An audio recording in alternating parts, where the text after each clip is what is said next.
مشرکین مکہ میں ایک بڑی مصیبت تھی، اپنی طرف سے انہوں نے کچھ جانوروں کو حرام کیا ہوا تھا، اور بتوں کے نام پہ بھی جانور چھوڑا کرتے تھے، یہ فلاں بت کے نام پہ، یہ فلاں بت کے نام پہ، ابھی سے کوئی ہاتھ نہیں لگا سکتا، کوئی کاٹ کے کھا نہیں سکتا، مقدس، یہ جو مقدس گائے کا تصور ہے نا یہ بہت پرانا ہے۔ تو کہتے تھے یہ جانور ہم نے فلاں کے نام پہ چھوڑ دیا، اب یہ مقدس ہے، اب اس کو کوئی ہاتھ نہیں لگائے گا۔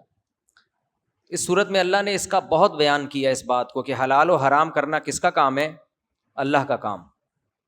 جس چیز کو اللہ حلال کر دے کوئی حرام نہیں کر سکتا، جس کو حرام کر دے کوئی حلال نہیں کر سکتا۔ اس لیے فرمایا کہ اے ایمان والو، اللہ نے جو چیزیں حلال کی ہیں اس کو استعمال کرو، وَلَا تَتَّبِعُوا خُطُوَاتِ الشَّيْطَانِ، اور شیطان کے راستوں پہ مت چلو۔ تو جو اللہ کی طرف سے حلال ہے نا اس میں اللہ نے صاف لفظوں میں اجازت دے دی ہو۔ اب عربوں نے تو، جو مشرکین تھے انہوں نے تو کچھ جانور حرام کیے ہوئے تھے، تو صرف یہ جانور کے بارے میں نہیں ہے، کوئی بھی چیز۔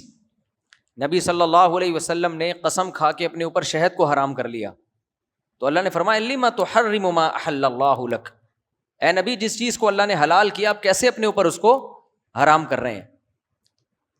تو یہ جو ہمارے ہاں اسمبلی میں قانون بن رہا ہے نا 18 سال سے کم عمر لڑکی کا نکاح وغیرہ اور لڑکے کا نکاح یہ اجازت نہیں ہے، یہ بھی انہی حکام میں سے ہے۔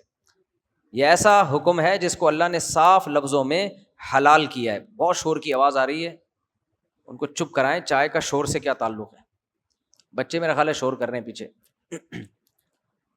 تو کیا ہو گیا، اتنی دیر سے کیوں آ رہی ہیں چیزیں؟ دیکھو دو قسمیں ہوتی ہیں حلال کی، کیونکہ آج یہ موضوع بہت زیادہ بیان ہوا ہے۔ ایک تو یہ ہوتا ہے کہ ہر چیز میں اصل اباحت ہے، اباحت کا مطلب جب تک کوئی پابندی نہیں لگے گی وہ جائز ہی رہے گی۔ یہ میں اس لیے کہہ رہا ہوں کہ کچھ لوگ اس قانون پہ یہ اعتراض کر رہے ہیں کہ بھائی 18 سال سے پہلے شادی حلال ہے نا، کوئی فرض تو نہیں ہے، تو ایک جائز کام پہ گورنمنٹ پابندی لگا سکتی ہے۔ بعض کام جائز ہوتے ہیں لیکن گورنمنٹ دیکھ رہی ہے اس کے سوسائٹی میں فسادات ہو رہے ہیں، تو جائز ہونے کے باوجود گورنمنٹ پابندی لگا سکتی ہے۔ اسمگلنگ بذات خود ایک جائز چیز ہے، لیکن جب ملک کی معیشت کا بٹا بیٹھ رہا ہو تو کیا ہے، پھر اس میں حکومت پابندی لگائے گی۔ آٹے کے ریٹ شریعت نے کوئی پابندی لگائی ہے اس میں، لیکن حکومت متعین کر دیتی ہے کہ اگر نہیں رکھو تو پھر تاجر لوگ ناجائز فائدہ اٹھاتے ہیں۔ تو ایسے ہی اگر گورنمنٹ نے پابندی لگا دی بھائی دوسری شادی نہیں کر سکتے یا 18 سال سے پہلے، کیونکہ اس کے سائیڈ افیکٹ بہت زیادہ ہیں، تو خوب سمجھ لو پھر اس آیت کا مطلب کیا ہوا کہ اللہ کے حلال کو حرام مت کرو۔ پھر مطلب کیا ہوا؟ یہ جو مثالیں دی جا رہی ہیں نا، بھائی ویڈیو نہیں بنائیں پلیز، یہ جو مثالیں دی جا رہی ہیں نا کہ آٹے کے ریٹ بھی تو حکومت متعین کر سکتی ہے، اسمگلنگ پہ پابندی لگا دی وغیرہ وغیرہ۔ دیکھو حلال کی دو قسمیں ہیں، ایک حلال وہ ہوتا ہے جو شریعت کے کہنے سے حلال نہیں ہوتا، ویسے ہی حلال ہے۔ ہر چیز میں اصل حلال ہے جب تک کہ شریعت اس کو حرام قرار نہ دے دے۔ لال بتی پہ رکنا بھی جائز ہے، چلنا بھی جائز ہے، روڈ پہ جب آپ چلیں جب رکیں۔ تو ایسے قوانین میں حکومت مینجمنٹ کے لیے قانون سازی کر سکتی ہے تاکہ لوگ ایک اصول اور ضابطے میں آ جائیں، یہاں جائز ہے۔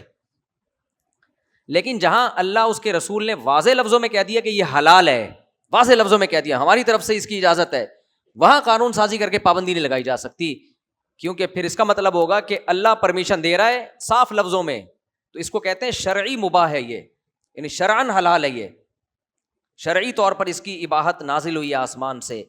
جیسے شہد اللہ نے حلال قرار دیا، اب گورنمنٹ اگر قانون بنا دے شہد حرام ہے تو بھی حرام نہیں ہوگا۔ تو جو اللہ اس کے رسول نے جس کو واضح لفظوں میں حلال قرار دے دیا ہو تو اس پہ قانون سازی نہیں ہو سکتی، وہ پھر شریعت پر زیادتی ہے۔ تو دو شادیوں کی اجازت عدل کی شرط کے ساتھ اللہ رسول نے دی ہے۔ 18 سال سے کم عمر کی صرف اجازت نہیں دی بلکہ ترغیب دی جا رہی ہے، بالغ ہوتے ہی نکاح کرو اگر جوڑ کا رشتہ مل جائے۔ یہاں پابندی لگانے کی کسی قانون کو اجازت نہیں ہے، قانون پہ پابندی ہو بھی جائے تو اس قانون کی دھجیاں اڑا دی جائیں، پھر ثواب ملے گا قانون توڑنے کا۔ آپ کہہ سکتے ہیں ثواب کیوں ملے گا؟ ثواب اس لیے ملے گا کہ جب آپ قانون توڑیں گے تو اللہ کہے گا یہ مجھے حکومت سے زیادہ ویلیو دیتے ہیں، ٹھیک ہے نا، یہ کیا کرتے ہیں، یہ مجھے ویلیو زیادہ دیتے ہیں۔ اس کی مثال میں بار بار دیتا ہوں کہ باپ نے اپنے بیٹے سے کہا یہ رسگلہ کھا لے، میں تیرے لیے لے کر آیا ہوں، تو بیٹا کیا کہہ رہا ہے، بیٹے کا جو دوسرا دوست ہے نا جمشید، وہ کہہ رہا ہے مت کھا۔ اب بیٹے کا دل کر رہا ہے کھانے کا لیکن وہ جمشید کے کہنے کی وجہ سے نہیں کھا رہا۔ باپ پوچھ رہا ہے بیٹا میں نے تمہیں اجازت دی ہے، کیا تمہارا دل نہیں چاہ رہا؟ نہیں ابا دل تو بہت چاہ رہا ہے۔ تو بیٹا میں کہہ رہا ہوں نا کھاؤ, میں تمہارے لیے لے کر آیا ہوں.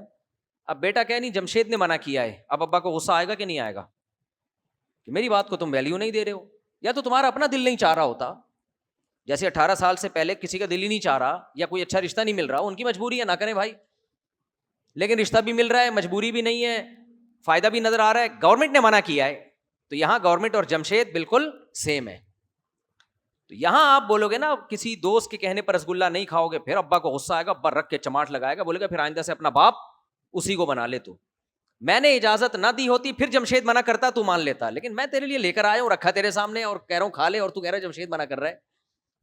یہاں آپ جمشید کا دل دکھا کے ابا کا دل رکھیں گے تو ابا کو خوشی ہوگی, ابا کہیں گے اس کا مطلب تو جمشید کو ابا نہیں سمجھتا, تو ابا کسے سمجھتا ہے, مجھے سمجھتا ہے. تو اس لیے خوب یاد رکھو, آپ کا اپنا دل نہیں کر رہا دوسری شادی کا, یا 18 سال سے کم عمر میں نکاح کا, یا پیسے ہی نہیں ہے, وہ جو کہتے تھے نا وسائل ہی نہیں ہے, یا آپ نہیں سنبھال پاتے, وہ آپ کا ہیڈیک ہے. لیکن آپ کے پاس سب کچھ ہے, آپ وسائل ہیں, آپ کا دل بھی چاہ رہا ہے, رشتہ بھی مل گیا, لوگ کہہ رہے ہیں کہ یہ برا کام ہے مت کرو. اب اگر لوگوں کے کہنے سے آپ رک گئے, اس کا مطلب آپ کی نظر میں شریعت کی ویلیو لوگوں سے کم ہے اور لوگوں کی ویلیو زیادہ. تو یہاں لوگوں کی بات کو نہ ماننے میں ڈبل ثواب ملتا ہے. سمجھ میں آ رہی ہے بات؟ بہت ثواب ملتا ہے. تبھی تو میں نے کی تھی, لوگ منع کر رہے تھے, نہیں منع کر رہے ہوتے پھر شاید میں نہیں کرتا. لوگ اتنا منع کرتے, میں نے کہا یار ٹینشن میں آ رہا ہوں تو ان کو کیا تکلیف ہے. خیر آگے چلتے ہیں ہم. تو یہ اللہ نے مضمون بیان کیا. اس کی آواز صحیح نہیں ہے بھائی. آگے اللہ تعالیٰ فرماتے ہیں وَلَا تَأْكُلُوا مِمَّا لَمْ يُذْكَرِ اسْمُ اللَّهِ عَلَيْهِ. حلال و حرام کی چیزوں میں ایک اور حکم بیان ہوا کہ جس جانور کو ذبح کرتے ہوئے اللہ کا نام نہ لیا گیا ہو اس جانور کو بھی مت کھاؤ. خود سے مر جائے وہ بھی مت کھاؤ, تم نے مارا ہو لیکن اللہ کا نام نہ لیا ہو تو بھی مت کھاؤ. ہاں حدیث میں یہ آتا ہے کہ اگر کوئی جانور ذبح کرتے ہوئے اللہ کا نام لینا بھول جائے تو وہ حلال ہے. وجہ اس کی ہے کہ بعض دفعہ جب ہم جانور لٹاتے ہیں تو وہ اتنی افراتفری کا عالم ہوتا ہے, نام لینا بھول جاتا ہے آدمی. تو اگر بھولے سے کسی سے بسم اللہ چھوٹ گئی تو جانور حلال ہے, جان کر چھوڑ دی تو حلال نہیں ہے.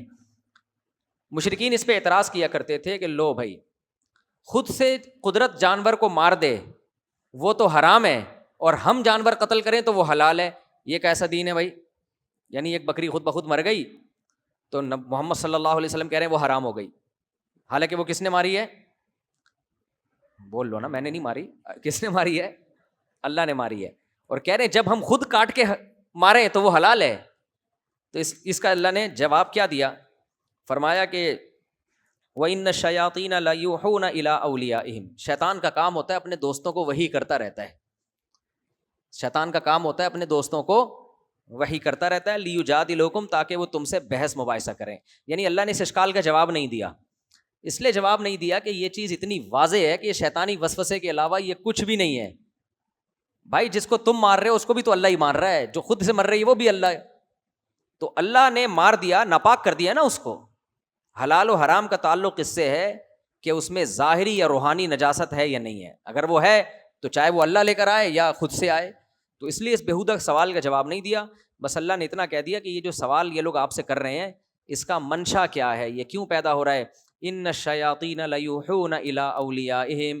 شیطانوں کا کام ہوتا ہے اپنے دوستوں کو پٹیاں پڑھاتے رہتے ہیں. کچھ